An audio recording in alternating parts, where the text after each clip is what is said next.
Bismillahirrahmanirrahim. Assalamualaikum warahmatullahi wabarakatuh.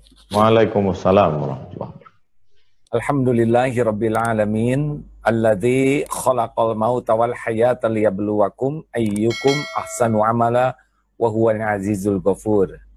Segala puji bagi Allah Subhanahu wa taala yang Maha menyaksikan, Maha mendengar, Maha tahu apapun yang ada dalam pikiran, Maha tahu apapun yang terlintas di hati, Maha menyaksikan segala-galanya, dan dialah Allah yang mengatur pertemuan ini terjadi. Semoga apa yang ditakdirkan ini benar-benar takdir yang penuh keberkahan, yang membawa kemaslahatan yang banyak dan langgeng. Assalamualaikum warahmatullahi wabarakatuh, Ustaz. Waalaikumsalam warahmatullahi wabarakatuh. Apa kabar? Alhamdulillah sehat. Apa kabar, Ra? Sehat? Alhamdulillah, senang lihat Ustaz nih, segar terus. Alhamdulillah, amin. Nambah atau berkurang kiloannya nih Ramadan ini? Kelihatannya nambah. Wah, baguslah, supaya lebih isi. Alhamdulillah, Ustaz. Ya. Ustaz tuh emang dari kecil cita-cita jadi Ustaz kah? Aslinya cita-citanya apa dulu waktu masih kecil? Saya memang dipesankan mbah kakek saya dari ayah ibu saya supaya saya sekolah agama. Jadi dari kecil saya sekolahnya madrasah terus sampai terakhir sekolah. Jadi saya seperti disetting dari awal. Oh, sudah disetting. Ini ada turunan kiai kah di atas-atasnya gitu sehingga menyeting ini? Dulu kampung tempat saya lahir itu dibuka pada tahun 1901 oleh seorang ulama bernama Syekh Abdurrahman. Syekh Abdurrahman ini ulama karismatik, dia ada haulnya. Saya mengenal dari sejak kecil dari haul itu. Haul diperingati setiap tahun. Di situ dibacakan biografinya bahwa Syekh Abdurrahman ini dulu pernah belajar kepada Syekh Wan Mustafa Al-Fatani, Fatani di Thailand Selatan. Kemudian dibawa oleh anak Wan Mustafa bernama Wan Daud Al-Fatani ke Makkah Al-Mukarramah, lalu kemudian pulang dari Makkah. Begitu terus diceritakan. Jadi kami anak cucu, kebetulan Syekh Abdurrahman ini adalah kakek dari ibu saya. Mbahnya ibu saya.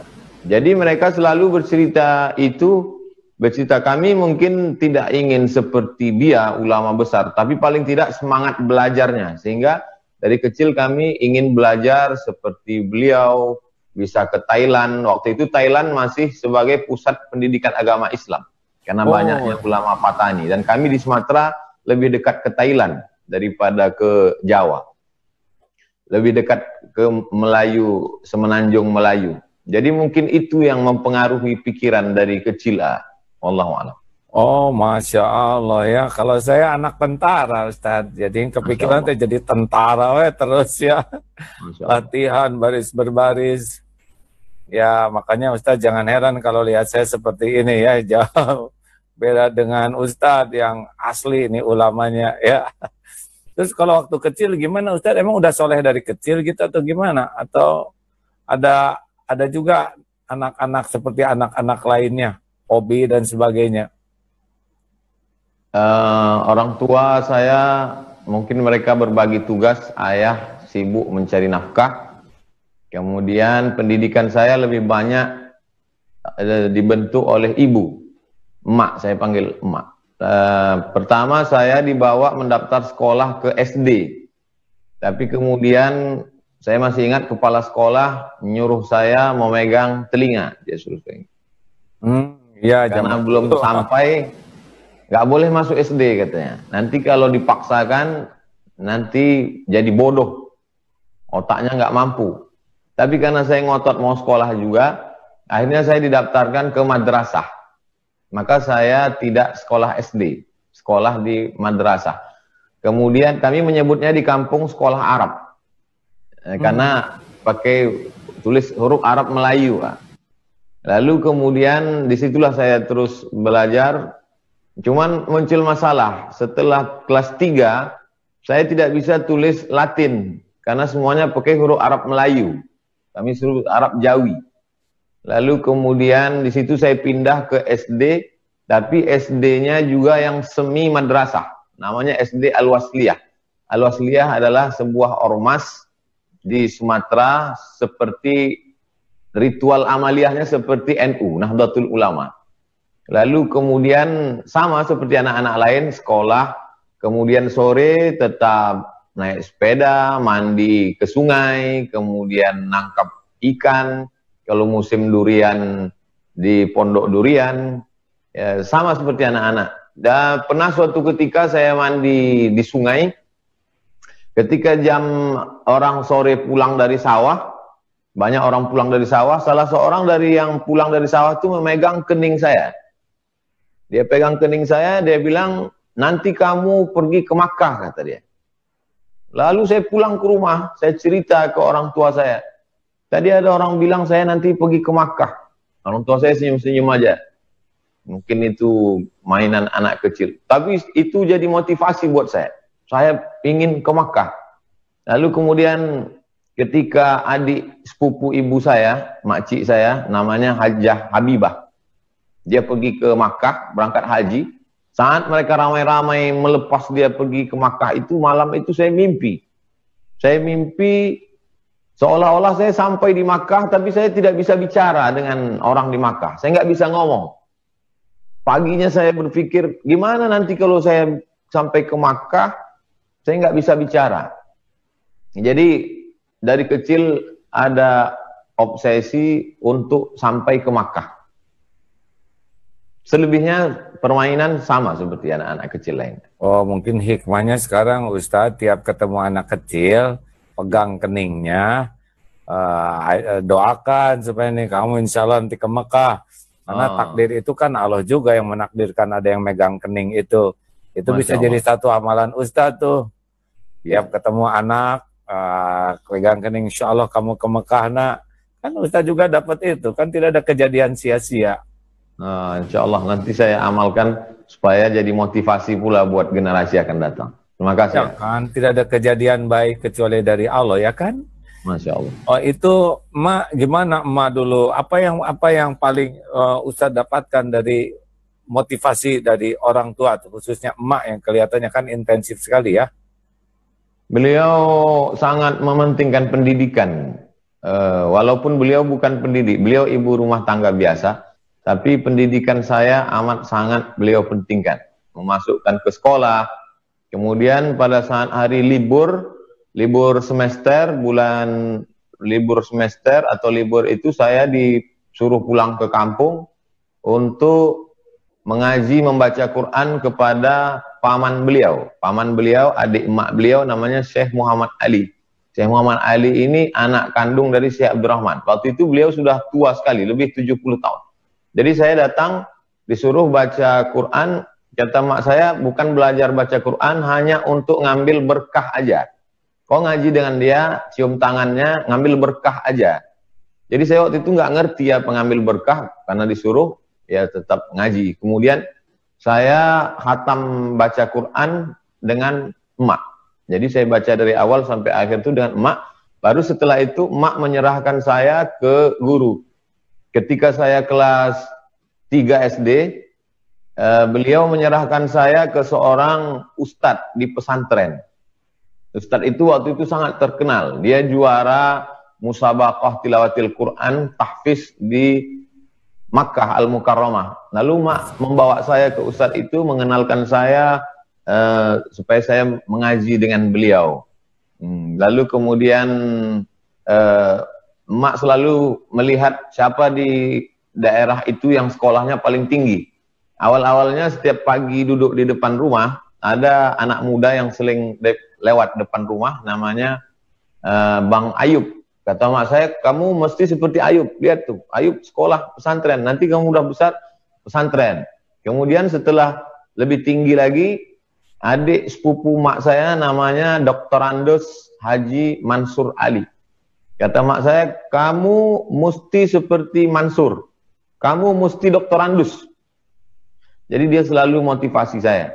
Dan kemudian kami berdua saudara kandung, saya anak pertama, adik saya, walaupun kami sedikit, beliau tetap melepas saya untuk pergi ke Mesir. Bahkan ketika di usia tuanya, ketika berumur 70 tahun, waktu itu saya katakan, gimana nanti kalau saya daftar ke Sudan, dan saya mesti menetap 1 tahun di Sudan, kita nggak ketemu, nggak jumpa. Kata dia, pergilah, selesaikanlah S3 di Sudan, masalah mati urusan Allah SWT. Jadi beliau tidak pernah mengekang saya untuk masalah pendidikan. Masya Allah. Apa yang paling berkesan dari selama pendidikan itu yang membuat bulat hati gitu, mau jadi dakwah? Selain dari emak, apakah ada figur ulama atau ilmu-ilmu yang membuat udahlah ini jalan hidup saya yang harus saya tempuh sampai saya mati dalam dakwah, misalkan begitu, adakah? Saya ketika kelas tamat Sanawiyah SMP tahun 93, saya pergi ke rumah Syekh Jalaluddin Abdul Muthalib, Imam Masjid Raya Sultan Delhi Medan, Sumatera Utara. Habis subuh dengan sepupu mak saya datang ke rumah beliau. Saya katakan, Syekh, saya mau ke Makkah. Waktu itu saya nggak ngerti Mesir, nggak tahu Maroko, nggak tahu Sudan. Saya, tolong urus saya ke Makkah. Waktu itu Syekh Jalaluddin senyum saja. Kata dia, kamu selesaikan dulu sekolah, nanti udah selesai aliyah, SMA, baru datang ke sini lagi. Sekarang baru saya paham makna senyumnya itu. Andai ada anak SMP sekarang datang ke saya lalu bilang, saya mau ke Makkah, mungkin saya pun akan, apa kamu ini ya? Cuman waktu itu dia tidak merendahkan saya, dia senyum aja, kata dia, nanti tunggu tamat dulu selesai, baru datang ke sini. Jadi keinginan saya ingin ke Makkah, ke Arab itu dari kecil, kemudian menjadi terngiang dan ingin saya wujudkan cepat sebelum masanya 93. Walaupun akhirnya saya berangkat 98 baru saya sampai ke Mesir. Jadi motivasi dari awalnya mungkin dari cerita-cerita ulama, itulah pentingnya kita bercerita tentang sosok ulama ke generasi kita, supaya mereka punya cita-cita, punya tokoh idola. Saya kira gitu. Masya Allah. Saya jadi minder nih, beda banget dengan hidup yang saya jalanin, Ustadz. Gimana nih? Justru Agim punya dua sisi. Dua-duanya dapat, kalau saya hanya satu sisi aja. Tapi aslinya saya teh nggak pernah merasa jadi ulama, Ustaz. Malu rasanya disebut kiai ulama. Ini yang aslinya ya. Kan yang karena kalau seperti dengar Ustaz bicara gitu, langsung nih mata saya mau nangis aja. Yang menilai kan orang lain, bukan di kita. Iya, saya juga heran kenapa takdir saya begini, walaupun saya sangat bersyukur gitu Ustaz, ya kadang-kadang aneh gitu, lihat pesantren, ini kok ada pesantren, saya ini siapalah yang kadang-kadang sedang tabligh gitu, loh kok saya berdiri di depan begini, padahal gimana menurut Ustaz bisa kayak gitu ya? Kehendak Allah. Allah Ta'ala berkehendak, dia ingin menunjukkan kepada orang-orang yang tidak bersemangat, nih, Allah cukup tunjukkan satu model aja. Kalau aku mau, kalau aku berkehendak, nih modelnya. Jadi tidak lagi orang bisa berkata, saya bukan keturunan ulama, saya tidak sekolah, saya tidak di Timur Tengah, saya tidak ini. Ini buktinya. Ini buktinya lebih masyhur, lebih hebat, lebih terhormat, lebih berkarya, lebih inspiratif.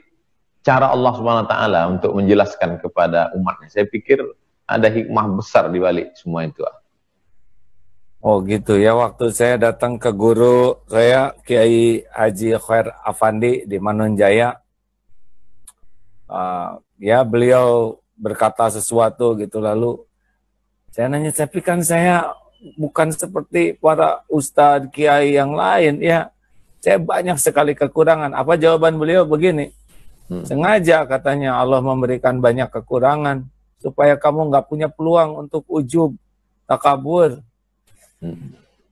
Tapi tetap aja ada ujubnya, ada takaburnya sampai diuji dengan sesuatu yang membuat sadar diri ya. Baik Ustadz, apa suka duka awal dakwah tuh dulu kan sering di hutan-hutan. Emang saya pulang 2000, saya sidang S2 selesainya akhir 2006. Lalu kemudian 2006 itu saya langsung ke Makkah menjadi petugas haji. Waktu itu Kementerian Agama mempekerjakan mahasiswa sebanyak 400 orang. Kami dari Maroko 15 orang tenaga musiman. 3 bulan. Bulan Maret 2017 saya pulang. Saya buat surat lamaran 17 nih, surat lamaran cari kerja. Ke Brunei Darussalam, ke Malaysia. Nggak ada satupun yang nyantol. Lalu kemudian saya menetap di Jakarta, menterjemah buku. Jadi sekarang banyak buku-buku itu dicetak ulang, ditulis diterjemahkan oleh Abdul Somad LCMA. Kemarin di Islamic Book Fair. Lalu orang nanya saya, kapan nanti nerjemah ini? Apa masih sempat nerjemah padahal ceramah? Padahal itu 10 tahun yang lalu. Nah, jadi buku itu dulu saya jual habis, ada lebih kurang 40 buku terjemah. Masya Allah. Lalu kemudian saya ikut tes dosen di UIN. Saya lulus seleksi berkas, saya lulus tes potensi akademik, saya lulus tes tertulis. Tinggal 2 audisi, saya gagal. Lalu kemudian almarhumah mak menyuruh saya pulang. Ya udah pulang aja ke Riau. Saya pulang bulan suci Ramadan tahun 2008. Ini Ramadan saya yang ke-12 di Pekanbaru. Pulang 2008, Ramadan 2008 saya tidak ada tausiah. Karena di Pekanbaru ini jadwal tausiah di masjid itu sudah disusun oleh lembaga dakwah. Namanya Majelis Dakwah, MDI. Kemudian IKMI. Jadi habis semua. Lalu kemudian itulah terus berjalan 2008, 2009 sampailah hari ini ya, dengan suka dukanya. Gimana ceritanya kok jadi ngetop begini sekarang Ustaz? Kata Pak JK, dia kenal saya karena saya diusir dari Hong Kong. Jadi bully-bully itu Membawa berkah lah ya. Bad news, good news. Artinya itu berita buruk tuh ternyata membawa juga keberkahan di sisi lain gitu. Terus apa yang berubah, apa yang berbeda sekarang ini kan kemarin ngetop sekali sana sini, waduh undangan sampai susah sekali dikawalnya juga pakai bodyguard dan karena serangan mama garis keras. Apa yang terpikir oleh Ustadz ujian seperti itu? Saya melihat seperti begitu cara Allah mempermainkan dari dalam tanda kutip ya. Bagaimana Allah perasaan kita ketika kita amat sangat sulit, lalu kemudian begitu mudahnya Allah. Artinya Allah ingin berkata, kalau aku berkehendak mudah loh. Mungkin itu yang saya pahami ya. Kalau aku berkehendak mudah, ini bukan, kamu gak ada apa-apanya gitu. Mungkin saya pahami begitu. Benar. Yang paling bahaya dari ujian popularitas sebetulnya yang lebih enak tuh nggak populer, Ustaz. Ya. Biasa-biasa aja. Sekarang mah saya merasakan tuh susah jadi orang biasa-biasa tuh, ya kan? Tapi karena udah sadar memang Allah yang menetapkan, yang paling bahaya itu adalah menikmati. Sok Ustaz mau nanya apa sekarang giliran? Gimana pendidikan dasar AA? Malu, jangan nanya itu. Saya mau orang biasa-biasa banget. Karena ada sebagian orang, dia merasa dia tidak bisa membedakan antara dakwah dengan fatwa. Sehingga ketika dia mengatakan ini dakwah ini tugasnya kiai, dakwah ini tugasnya ulama, sehingga dia tidak berdakwah, tidak mengajak orang. Padahal kalau kita lihat dakwah itu kan kewajiban semua orang. Nahnu du'at qabla kulli syai', kata Syekh Umar Tilmisani. Kita ini apapun kita adalah dakwah, ngajak orang. Jadi kehadiran Agim Allah ingin menunjukkan kamu wajib berdakwah. Kalau kamu berdakwah, aku angkat derajatmu melebihi siapapun. Sehingga dulu ketika saya nonton TV, pernah tuh saya tes, semua channel itu Agim. Saya lihat Agim. Nah, sekarang Abdul Somad lah. Pernah tuh saya tes kan. Baik, saya jawab apa? Apa yang harus saya jawab? Saya sekolah biasa-biasa aja, Ustadz. Di sekolah negeri, SD, SMP, SMA. Kuliah juga kan elektro, nggak nyambung ini ya. Hanya senang sekali berorganisasi. Dari kecil jadi pedagang. Dari TK, dulu TK ikut dengan nenek. Karena ayah saya seorang prajurit, seorang tentara, pindah-pindah. Dan sangat mendidik kedisiplinan. Ya, seperti yang sekarang berbekas di pesantren, di santri itu pendidikan ayah. Kalau ibu rumah tangga biasa, hanya karena adik sakit, sehingga gaji ayah saya banyak untuk membiayai adik. Walaupun perwira gitu, tapi tetap sehingga jualan ibu tuh. Nah, saya bagian jualan juga di sekolah. TK jambu tetangga, SD jualan petasan, SMP jualan orson waktu itu ya. Begitulah, sampai kuliah juga dagang aja terus. Sampai selesai kuliah, baru kembali ke rumah. Adik saya yang ketiga ini sudah semakin sulit bangun. Kami berempat, saya paling besar. Nah, ada adik Abdurrahman Yurid, yang sekarang juga pembina pesantren. Nah, yang ketiga ini, menurut saya itu lebih baik dibanding kakak-kakaknya dan adiknya karena baik gitu. Lalu lumpuh, makin lama makin lumpuh. Jadi asalnya normal, terus terserang apa, zaman waktu itu kan teknologi belum seperti sekarang, lalu dilumba, lalu bertahap lumpuhnya tuh. Mulai dari mata juling, telinga nggak mendengar. Nah, selesai kuliah, saya pulang ke rumah sekamar dengan adik ini. Saya lihat adik ini, walaupun susah bangun, tahajud tiap malam.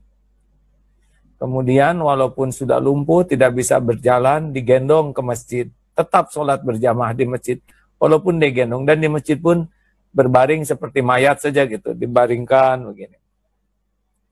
Karena nafas susah gitu, jadi malam itu harus didorong, begitu dimiringkan kiri kanan. Tapi saya lihat adik saya ini jarang mengeluh. Saya giliran dengan adik untuk ngejaga adik ini ya. Kalau pergi digendong. Lalu adik ini kalau ada yang ngasih uang, dia tidak bisa megang uang, lalu dia minta tolong kasihkan A ke ini, ke itu. Jadi uangnya tidak dipegang, tapi dia sedekahkan. Saya tuh mikir, ya alhamdulillah waktu di kampus tuh jadi ketua senat, jadi komandan menwa, gitulah dengan berbagai aksesoris prestasi centil anak muda waktu itu saya lah gitu. Juara pidato, juara gitu. Tapi ketika ketemu adik ini, saya rasa lain sekali gitu. Apa yang saya raih itu cuman casing, topeng. Tapi kalau lihat adik ini tenang gitu. Tahajud malam-malam, walaupun kadang-kadang hanya dengan tayamum karena sulit gitu, tapi sambil berbaring. Lalu saya lihat adik saya kalau lihat akuarium, maaf, dia menangis. Saya heran kenapa menangis lihat akuarium. Lihat katanya, Allah menciptakan warna ini indah sekali. Jadi dia melihat dunia tapi hatinya ingat ke Allah. Di sanalah sebetulnya saya mendapat hidayah itu lewat adik yang lumpuh dan sebelum meninggalnya di pangkuan gitu. Pernah memberi nasihat, katanya. Ini sebelumnya saya pernah nanya, Dek, kenapa jarang mengeluh? Kata adik saya begini, untuk apa mengeluh, katanya. Semuanya juga kan sudah diatur Allah yang maha baik. Mengeluh tidak menyelesaikan masalah. Sudah, ini pasti kebaikan kalau orang lain banyak amal dengan banyak berbuat. Mudah-mudahan saya punya amal dengan banyak bersabar. Jadi kalau bicara tuh sepertinya ada tenaganya terus. Sampai terakhir itu katanya, walaupun punya prestasi sehebat apapun, nggak akan bahagia sebelum dekat dengan Allah. Dan mau dipuji orang dengan apapun dunia yang didapat, tidak akan mulia sebelum meniru Rasulullah. Ya, tidak lama kemudian meninggallah dan berubahlah. Memang saya dulu awam aja gitu, sholat, tapi tidak seperti semangat para mahasiswa sekarang. Akhirnya ya belajarlah dari sana. Ya hidayahnya lewat adik yang badannya lumpuh, lebih muda. Dan dari sanalah saya percaya bahwa kenapa sekarang di Darul Tauhid diusahakan 10% yang memiliki handicap, ya, keterbatasan. Karena banyak ilmu dan hikmah yang saya dapatkan bergaul dengan teman-teman yang penyandang disabilitas itu. Gitu Ustaz, jadi dahulunya juga terbuka hatinya tuh oleh seorang yang lebih muda dan juga secara fisik sangat terbatas gitu dan meninggal di usia muda. Gitulah Ustaz. Allahumma firlahu warhamhu wa'afihi ya rabbal alamin. Dalam perjalanan itu apa hal-hal spiritual yang pernah rasakan, pengalaman? Ya, saya tidak tahu ini nyata atau tidak, tapi rasanya pernah mimpi jumpa dengan Rasulullah SAW, Ustaz. Saya malu kalau menceritakan ini, karena awam sekali waktu itu. Saya juga heran kenapa saya mimpi dan tidak tahu, ya. Tapi dari sanalah kemudian jadi senang ke masjid. Ada yang aneh waktu itu, karena dari awam jadi senang ke masjid, jadi disangka stres. Apalagi waktu itu saya suka sekali mendengar lafaz Allah. Sehingga kalau dengar azan, suka menangis. Sepertinya indah gitu nama Allah tuh. Rasanya ada cinta, tapi saya tidak mengerti. Nah, jadi di masjid sering itikaf dan tidak mengerti itu itikaf. Itu usia berapa ya? 24-an lah, 23. Tapi orang-orang nganggapnya stres, katanya tuh. Si Gim depresi katanya. Karena kalau dengar nama Allah suka nangis. Saya juga tidak mengerti kenapa saya suka sekali gitu mendengar asma Allah. Nah, dari sanalah belajar, cari guru ke sana sini, lalu ke Manonjaya, ke Garut dulu, dari Garut ke Manonjaya. Ya, mencari ilmu dan ya dibalik segala keterbatasan suka sekali, makanya dinamai Darul Tauhid. Itu awalnya adalah ingin sekali menjadi orang yang bisa mencintai Allah sepenuh hati. Tapi ya itu ketika mulai bangun pesantren, lalu Allah menguji lah dengan dimudahkan dunia, populer, dan ya seperti itu rupanya belum kuat fondasinya. Sampai ada takdir Allah memberi jalan dengan cara yang halal, tapi itu membuat segera tersadar dan kembali ke ketauhidan. Kurang lebih begitu. Sekarang saya nanya bagian saya. Apa yang terpikir oleh Ustadz dengar obrolan itu?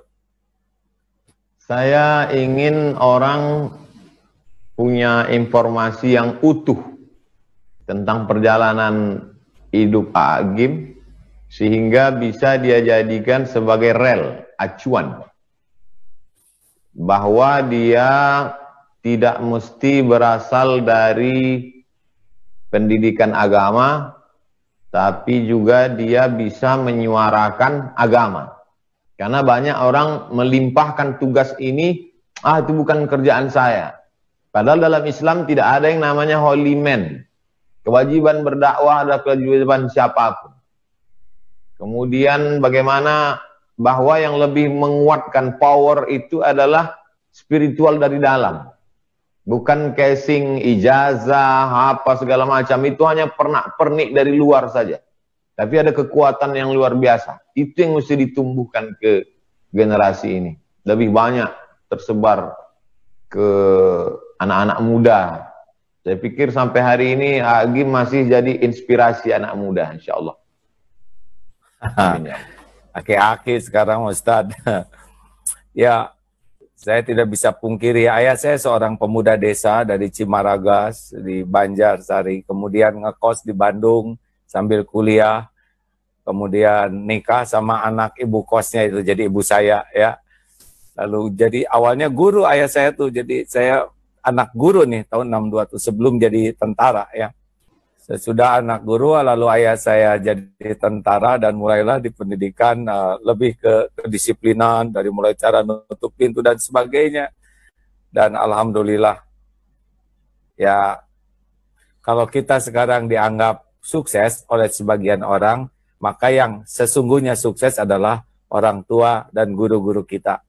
Kesuksesan kita adalah bagaimana kita bisa menyukseskan sebanyak mungkin orang lain syariatnya. Jadi mungkin kita ini baru sukses kalau kita udah mati nanti ketahuan. Seperti Ustadz sekarang gini kan yang sukses itu adalah orang tua dan guru-guru Ustadz, ya kan? Kesuksesan kita belum kelihatan. Betul Pak. Ya udah gitu sok sekarang Ustadz. Apa obsesi yang belum tercapai ya Agim? Sama itu. Ustadz saya mau nanya, Ustadz masih muda, lahir tahun 77 ya? 77. 67. 62. Jadi kita beda berapa tahun tuh? Saya Seperti sudah SM. Seperti umur 26. Jangan nyindir Ustadz. Jadi Ustadz lihat sekarang fenomena kita Indonesia umat Islam terbesar di dunia jumlahnya. Tapi seperti inilah keadaannya. Korupsi masih banyak dan berbagai hal. Apa yang terpikir oleh Ustadz? Kiai banyak, ulama banyak, kampus-kampus Islam banyak, pesantren banyak, pendakwah banyak. Tapi keadaan masih seperti ini. Apa yang terpikir oleh Ustadz? Saya dengan pengetahuan saya yang pendek dan pengalaman yang tidak seberapa, saya sempat putus asa melihat keadaan ini, Agim. Karena ibarat melihat orang sakit, ini sakitnya kronis. Semua. Gula darahnya ada, jantung koronernya ada, kemudian sakit tulangnya ada, sampai kita tidak tahu. Dan semua orang yang datang komen itu, semuanya memberikan komentar, sehingga pasien itu semakin sakit. Sampai akhirnya suatu ketika saya berjalan dengan sahabat saya ketika musabaqah tilawatil Quran. Dalam perjalanan pulang kata beliau ada satu harapan. Harapan kita adalah pucuk-pucuk yang masih hijau. Mungkin daun yang sudah makan ulat kita tidak bisa selamatkan. Tapi pucuk-pucuk yang hijau ini kalau kita jaga, dia akan menjadi ranting dan batang yang kokoh di masa akan datang. Mungkin itu yang salah satu penyelamat saya kira. Gitu ya. Lalu tentang dakwah, adakah yang salah dari dakwah kita ini? Sehingga yang banyak ini kan banyak dakwah, apalagi Ramadan begini. Apa kira-kira yang harus dievaluasi dari dakwah-dakwah kita ini? Mungkin dakwah kita baru menyentuh pada level orang menikmati pengajian. Dia hanya baru merasakan nikmat ketika ngaji, nikmat gitu. Setelah itu ya udah habis. Dan sudah merasa sudah berbuat baik. Jadi saya kira kekeliruan kita, saya pribadi, kalau tidak. Makanya saya mengajak sahabat-sahabat, kawan-kawan lebih kepada actionnya, seperti penggalangan dana untuk support fakir miskin. Kita stoplah sudah pada seremonial ini, lebih pada yang lebih mendalam. Tapi tetap kita bagi, ibarat saya mengumpamakannya seperti kita di airport jalan ada beberapa rumah makan yang kita lewati. Ada yang bagian depan itu ngajak orang baru masuk ke dalam. Ayo silakan masuk, masuk, masuk. Tapi ada yang sudah masuk ke dalam, sudah pesan makanannya, ada yang sotonya, ada yang supnya, ada yang mie Acehnya, ada yang nasi gorengnya. Nah, jadi sekarang yang heboh ini kalau saya lihat baru yang di depan itu aja. Ayo, ayo, ayo, tapi belum lagi masuk ke dalam. Jadi mudah-mudahan ke depan umat menjadi lebih baik insya Allah. Sepakat Ustaz, jadi memang sekarang harus sangat intensif ke bibit-bibit muda ini. Adik-adik kita yang belum begitu banyak terkontaminasi, supaya mereka bisa mendapatkan nilai-nilai yang lebih pas dan dipegang teguh, sehingga kalau suatu saat mereka jadi kiai, jadi presiden, jadi menteri, jadi apapun jabatannya, mungkin pada saat itulah perubahan cepat di negeri ini akan lebih baik. Bagaimana menurut Ustaz begitu? Menanamkannya bagaimana?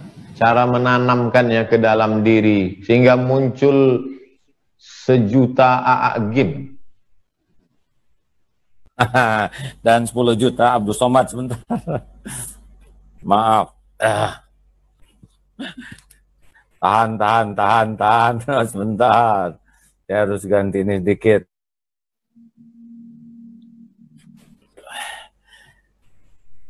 Jadi,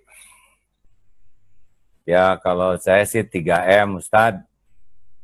Mulai dari diri sendiri, mulai dari hal yang kecil, mulai saat ini. Sekarang semakin menyadari bahwa seorang guru itu baru dia punya kemampuan menggugah dan mengubah dengan izin Allah kalau guru itu memang bisa menggugah dan mengubah dirinya sendiri dulu. Karena kalau ceramah mah gampang, tinggal apalin dalil, dilatih ceramah. Tapi Allah tahu persis niatnya dia ceramah, Allah tahu. Ilmu yang dia sampaikan juga Allah tahu. Dan dia mengamalkan atau tidak, Allah tahu. Jadi urusan terpenting bagi seorang pendakwah sebetulnya bukan dengan umat. Urusan terpentingnya adalah dengan Allah. Karena yang membulak-balik hati kan Allah. Kalau bicara begini gampang sekali, benar? Bagi yang biasa bicara, bicara. Tetapi kan apakah selama dia bicara niatnya ikhlas atau ada udang di balik batu? Apakah perkataan itu untuk ngajak orang jadi dekat Allah atau mau menunjukkan kepintaran dirinya? Apakah bicara itu dia lakukan atau tidak? Ini Allah tahu semuanya ya. Itulah sebabnya kalau kita pelajari para ulama terdahulu kan bicaranya, guru saya tuh bicaranya dikit Ustaz. Dikit sekali bicaranya. Aduh Masya Allah. Tetapi kalau bicara, aduh saya bisa nangis Bombay itu. Sekali guru saya negur, aduh udah betulan ini. Sekarang guru saya sudah wafat. Tiap ingat guru ini tidak bisa tidak nangis aja ini ya. Karena melihat beliau, saya pikir bicaranya luar biasa sedikitnya. Tapi kenapa pengaruhnya besar sekali? Karena memang beliau niatnya juga adalah bukan untuk kepentingan dirinya. Dakwahnya itu beliau praktekkan, beliau amalkan. Dan ini kan murid guru saya 2 itu. Satu lagi ada yang sekarang jadi guru saya yang lebih senior. Dan saya kata guru saya ini yang masih lebih muda ini, tahu nggak, Mbah itu lebih menyayangi daripada menyayangi dirinya sendiri. Saya tanya, kenapa bisa begitu? Karena Mbah itu sholat sangat lama dan banyak mendoakan Waduh, itu hancur hati saya tuh mengetahui betapa guru saya sedikit tidurnya karena mendoakan muridnya agar dilindungi Allah. Nah, guru saya tidak dikenal orang dan tidak mau dikenal orang. Jadi saya melihat seorang figur ya yang dekat dengan kehidupan. Oh, kalau Rasulullah sih pasti sempurna ya. Betapa keikhlasan dan mengamalkan apa yang disampaikannya. Sebetulnya itulah rahasia terpenting di dalam mengajak orang menuju kebaikan. Menurut Ustadz bagaimana itu? Halo? Ada Imam Fudail bin Iyad ketemu dengan Khalifah Harun ar-Rasyid. Kata Fudail bin Iyad, inilah orang yang tampan yang diberi Allah amanah. Begitu Fudail bin Iyad berkata, inilah orang tampan yang diberi Allah amanah, Harun ar-Rasyid menangis sejadi-jadinya. Padahal kalimat itu kalimat yang biasa saja. Inilah orang yang tampan yang diberi Allah amanah. Kalimat yang biasa saja. Tapi kenapa Harun ar-Rasyid menangis sejadi-jadinya? Komentar Syekh Said Ramadan Al-Buti, bukan pada kalimatnya itu, tapi pada orang yang mengucapkannya itu, yang luar biasa kedekatannya dengan Allah, sehingga ketika keluar dari mulutnya, kalimat itu menyentuh hati Harun ar-Rasyid. Saya kalau mendengar cerita ini, ditambah lagi cerita Agim, nanti saya jadi berhenti streaming ini. Nggak apa-apa Ustadz, kan ada coupling masing-masing. Ya itu cerita guru. Ya sudah, sekarang kita cerita mau Idul Fitri nih. Gimana nih, banyak yang bingung Idul Fitri sekarang begini, itikaf di rumah gimana nih Ustadz? Apa boleh itikaf di rumah cari Lailatul Qadar? Kalau yang sepengetahuan saya, Agim, iktikaf itu sepakat 4 mazhab, Imam Abu Hanifah Hanafi, Malik bin Anas Maliki, Muhammad bin Idris Syafi'i, Ahmad bin Hambal Hambali. Syarat sahnya iktikaf cuma 2. Pertama, masjid jami, masjid yang ada sholat Jumatnya, dan masjid saja, masjid yang ada 5 waktunya, nggak ada sholat Jumatnya. Masjid jami dan masjid saja, atau di tempat kita disebut masjid dan musola, surau dan langgar. Tapi ada alternatif pendapat yang ketiga, pendapat Hanafi. Hanafi lebih banyak ra'yu, rasionalitas. Boleh iktikaf perempuan di musola al-bait. Musola al-bait yang dia maksud adalah satu tempat di dalam rumah yang diset biasa untuk tempat sholat keluarga. Jadi dalam masa pandemi COVID-19 ini, kita tidak bisa ke masjid dan tidak bisa ke masjid jami, tidak bisa ke masjid dan masjid jami, maka alternatif ketiga, pendapat terendah di antara ulama, kita setlah di rumah kita persiapan untuk 10 terakhir Ramadan, disitulah kita mulai i'tikaf. Adapun i'tikaf yang terberat, mazhab Maliki mesti 24 jam stay, saya kira bisa dilaksanakan orang sekarang karena orang lockdown dan dia di dalam rumahnya. Atau paling tidak i'tikaf 3. I'tikaf subuh dengan sholat subuh berjamaah, duduk berzikir mengingat Allah sampai terbit matahari. Kemudian i'tikaf malam, sholat tarawih, setelah itu witir, setelah itu tadarus. I'tikaf tengah malam, bangun, sholat sunat wudhu, sholat sunat taubat, sholat sunat hajat, sholat sunat tahajud, membaca Quran, berzikir, menjelang bersahur. Jadi saya pikir, ma la yudraku kulluh, la yutraku kulluh. Kalau tidak bisa dilaksanakan semuanya, maka tidak ditinggalkan semuanya. Kalau tidak dapat yang afdal, tidak meninggalkan yang mafdul. Wallahu a'lam. Masya Allah. Ini supaya malamnya kuat kan, kita kan buat yang awam-awam nggak tidur tuh besoknya bisa masuk angin, Ustaz. Bisa dikerok. Jadi bagusnya siangnya pada tidur tuh. Kalau di Arab siang pada tidur, Ustaz. Saya lihat kalau itikaf tuh di masjid emang begitu ya? Itu pemahaman. Kalau kita lihat Nabi Muhammad SAW, puasanya tidak merubah pola makannya, dan puasanya tidak merubah pola tidurnya. Justru bulan puasa ini bukan mengalihkan makan dan mengalihkan tidur, tapi bulan puasa adalah menambah aktivitas, mengurangi makan. Makanya perang Badar terjadi pada hari Jumat, pembebasan Cordova terjadi pada hari Jumat, dan Mesir melawan Palestina disebut dengan kota Ashir min Ramadan, 10 Ramadan juga pada hari Jumat, pada bulan Ramadan. Pembebasan Cordova bulan Ramadan, Sayyidul Syuhur, perang Badar pada hari Jumat bulan Ramadan. Jadi artinya kita tidak mengurangi aktivitas, dan contoh tauladan untuk zaman sekarang tetap Ramadan, tetap bersepeda. Agim tadi pagi tetap naik sepeda. Tahu dari mana? Ya memang saya harus bersepeda, Ustadz. Kalau aki-aki kurang gerak, tapi sepeda yang aman lah ya, yang tidak melanggar SPP, PSBB. Baik, Ustadz. Nih, jadi itikaf tuh minimal dari habis sahur subuh sampai isrok lah ya, suruk, sholat suruk 2 rakaat. Nah, itu pahalanya luar biasa. Kemudian dari ba'da isya sampai selesai taraweh. Kemudian tidur dulu lah, kalau tidak kuat bangun semalaman. Nanti bangun jam 2:30 atau jam 2 ya, sampai ibadah, berbagai sholat, kemudian sahur. Baru nyambung lagi, itu minimal lah gitu ya. Minimal lah.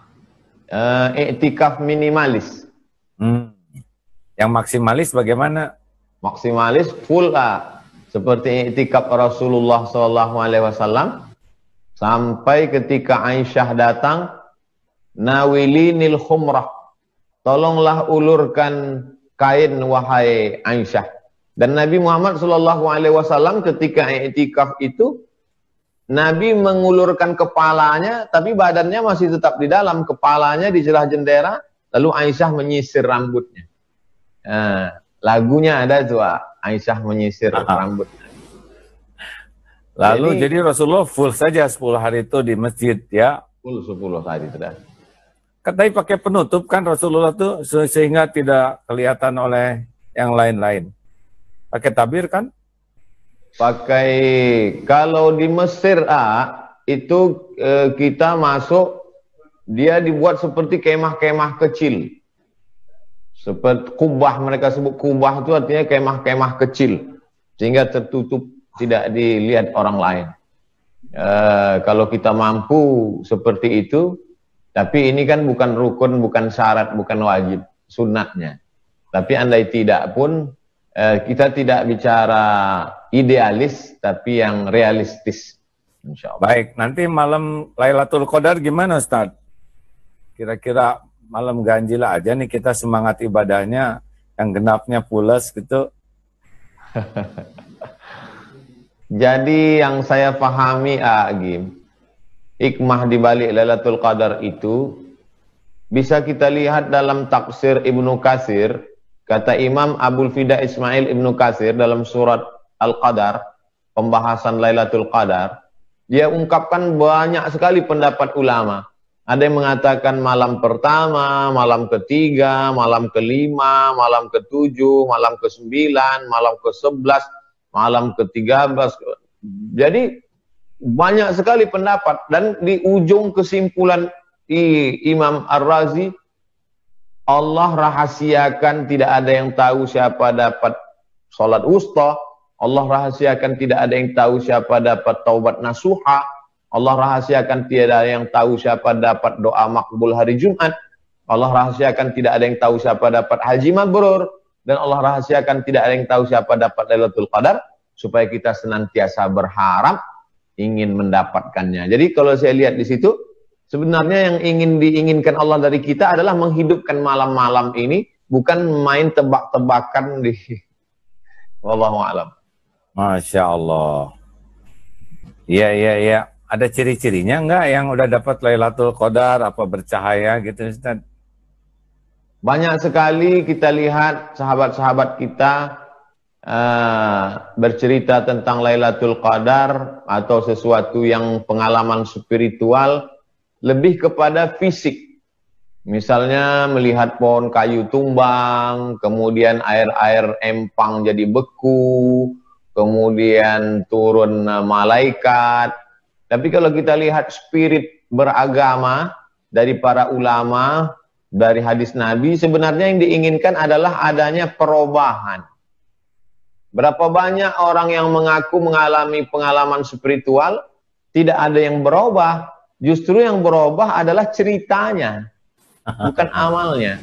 Tapi yang saya baca, yang saya dengar dari bagaimana pengalaman spiritual A'agim ketemu Nabi, yang berubah itu bukan ceritanya, tapi yang berubah itu bagaimana hati jadi ingat Allah, mata menangis, menjadi rindu ke masjid, menjadi kuat dalam berjihad. Spirit itu mesti dibangkitkan dengan Lailatul Qadar. Masya Allah. Ya, semoga kita semua dapat Lailatul Qadar. Lalu malam Idul Fitri gimana Ustaz? Amin ya Rabbal. Yang bagus nih amalannya di rumah begini, takbiran. Walitukmilul iddata, sempurnakanlah bilangannya 29 atau 30. Sumu li ru'yati, berpuasalah kamu ketika melihat hilal. Waftiru li ru'yati, berhari rayalah ketika melihat hilal. Kalau tanggal 29 nampak hilal, berarti puasanya 29.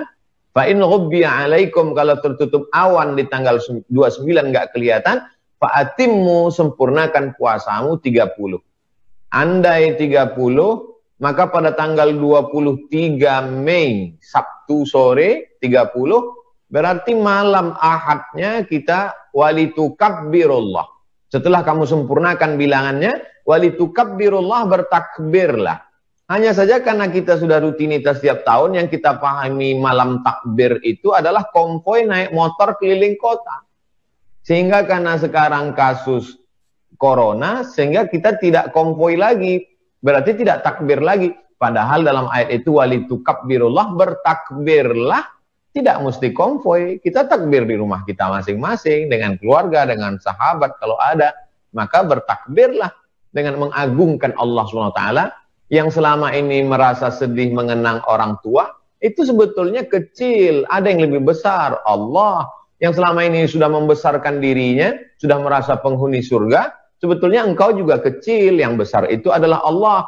Yang selama ini mengatakan wabah ini begitu menakutkan, maka walitukabbirullah, besarkanlah Allah. Kalau kau besarkan Allah, maka yang selain Allah menjadi kecil. Itu saya kutip dari A'agim.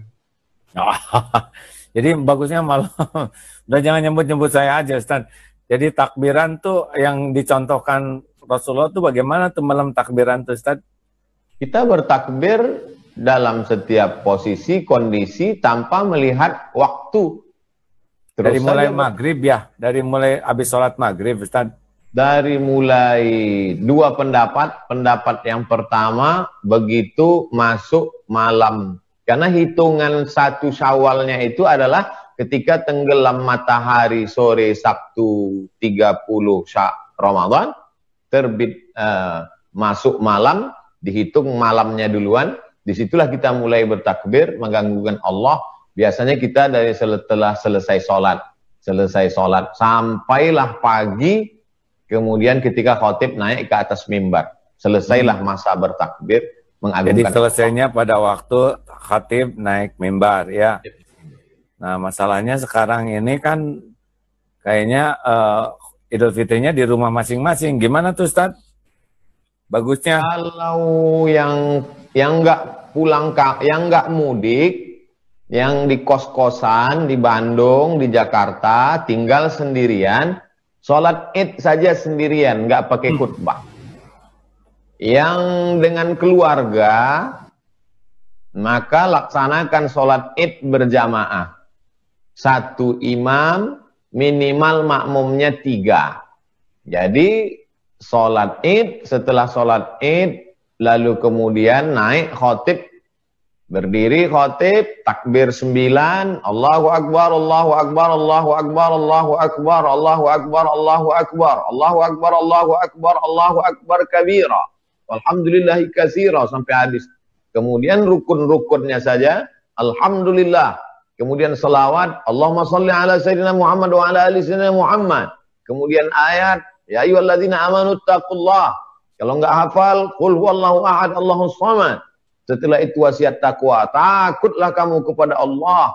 Setelah itu duduk antara dua khutbah, tegak lagi, Takbir 7, Allahu Akbar, Allahu Akbar, Allahu Akbar, Allahu Akbar, Allahu Akbar, Allahu Akbar, Allahu Akbar kabira, walhamdulillahi katsira, wa subhanallahi bukratan wa asila.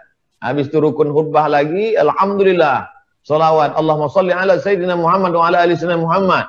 Habis itu baca ayat, qul huwallahu ahad, Allahus samad. Habis itu kemudian wasiat takwa, takutlah kamu kepada Allah. Habis itu doa, Allahumma firil muslimina wal muslimat. Selesai. Makan ketupat opor ayam. Nah, dah. Kalau berdua gimana? Sholat masing-masing. Sholat masing-masing, Kalau berdua ya, bertiga sholat masing-masing. Yang belum ada makmum, sholat sendiri-sendiri aja. Kalau berdua kan, sholat berdua tidak bisa ya, sholat Idul Fitri berdua gitu, Ustaz. Karena pendapat yang paling minim, yang seminim-minimnya itu lebih dari jamaah. Ya, jamaah itu. Lebih dari jamaah. Inna salatal idi tan'aqidu, salat Idul Fitri sah bi arba'atin, 4 orang, imamin 1 imam, wa salasatin mu'tamin 3 makmum, li'annahu adadun yazidu ala aqallil jam'i, karena itulah jumlah paling minim dalam jamaah. Inilah pendapat yang paling minim. Kalau berdua kita minimkan lagi, saya nggak berani. Kita mah ikut yang lebih pintar aja, Ustaz. Enggak. Lah, sesudah itu gimana tentang salam-salaman, minta maaf, minta maaf. Emang di zaman Nabi ada seperti apa sih lebarannya, Ustaz? Tentang masalah minta maaf, tidak mesti menunggu Idul Fitri. Jadi mohon maaf lahir dan batin itu adalah tradisi kita. Saya tidak melihat orang Mesir, orang Maroko, saya di Sudan nggak ada Idul Fitri, Maroko nggak ada mereka minta maaf pada Idul Fitri. Jadi ya kita tetap minta maaf ya langsung setelah kekhilafan, kesalahan langsung minta maaf. Tapi tradisi itu baik, bukan berarti salah, bid'ah, wa kullu bid'atin dhalalah, wa kullu dhalalatin finnar, bukan. Jadi artinya kalau sekarang kita tidak bisa ketemu, ya kita hanya sekedar meninggalkan tradisi, bukan meninggalkan syariat Islam. Wallahu a'lam. Masya Allah, doa. Jadi gimana bagusnya kalau udah lebaran tuh, yang dianjurkan dalam Islam, doa-doanya, ucapan-ucapannya dalam lebaran itu? Taqabbalallahu minna wa minkum salihal a'mal. Semoga Allah menerima amal soleh kamu dan amal soleh saya. Amal soleh, tarawih, puasa, zikir, i'tikaf, sholat, nah itu semua di Ramadan kemarin. Adapun ucapan sebagian orang minal aidin diambil dari kata Idul Fitri. Ada ya'udu audan. Kembali ke fitrah. Kembali ke fitrah, yang dimaksud fitrah, fitratul Islam. Kata Abu Hurairah, suci.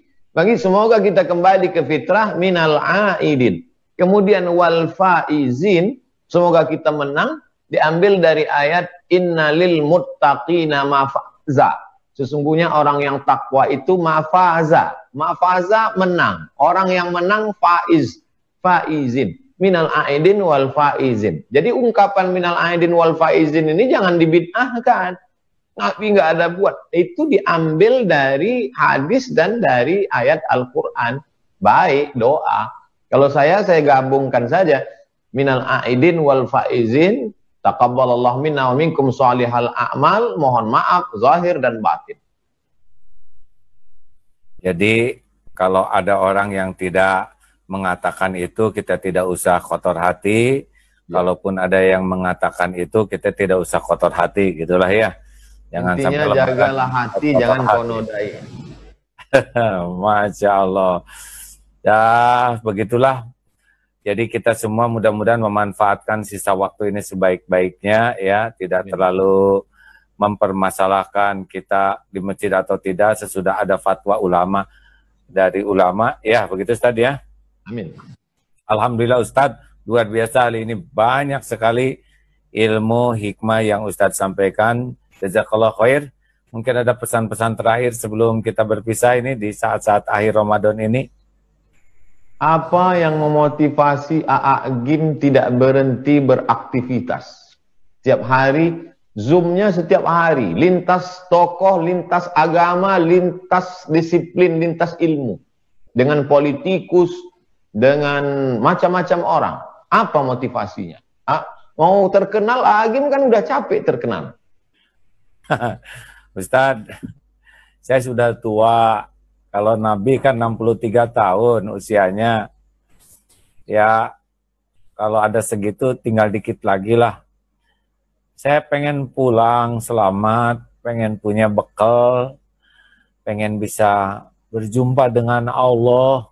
Ya ceritanya sih itu. Jadi setiap ada kesempatan ilmu yang manfaat dari siapapun, saya cuma memfasilitasi saja. Mudah-mudahan jadi bekal pulang. Itu aja Ustadz. Ya waktu tinggal dikit, belum tentu hidup lagi Ramadan yang akan datang, ya kan? Jadi ingin aja setiap ada kesempatan, kalau ini jadi kebaikan untuk umat, mudah-mudahan diterima Allah. Itu aja sih. Pengen punya bekal lebih banyak. Silakan kata-kata terakhir perpisahan Ustaz. Agim tidak pernah menyuruh saya untuk semangat. Agim tidak pernah menasehati saya, tapi saya mengambil semangat dan nasihat dari perjalanan hidupnya. Dan dari situ saya belajar, kita tidak perlu banyak menasehati orang, tapi cukup orang ambil nasihat dari perjalanan hidup kita. Saya kira itu penutup dari saya. Masya Allah. Terima kasih Ustaz. Doakan saya supaya diampuni Allah dan istiqomah.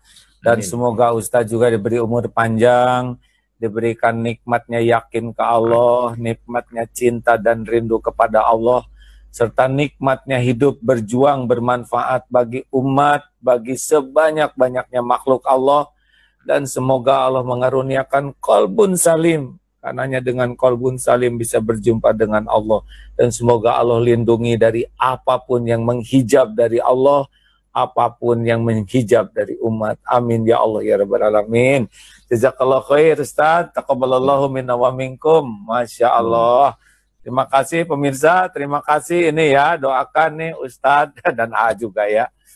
Mohon maaf lahir batin, semoga ada takdir kita berjumpa lagi. Subhanakallahumma bihamdik, asyhadu alla ilaha illa anta, astaghfiruka wa atubu ilaik. Assalamualaikum warahmatullahi wabarakatuh. Waalaikumsalam.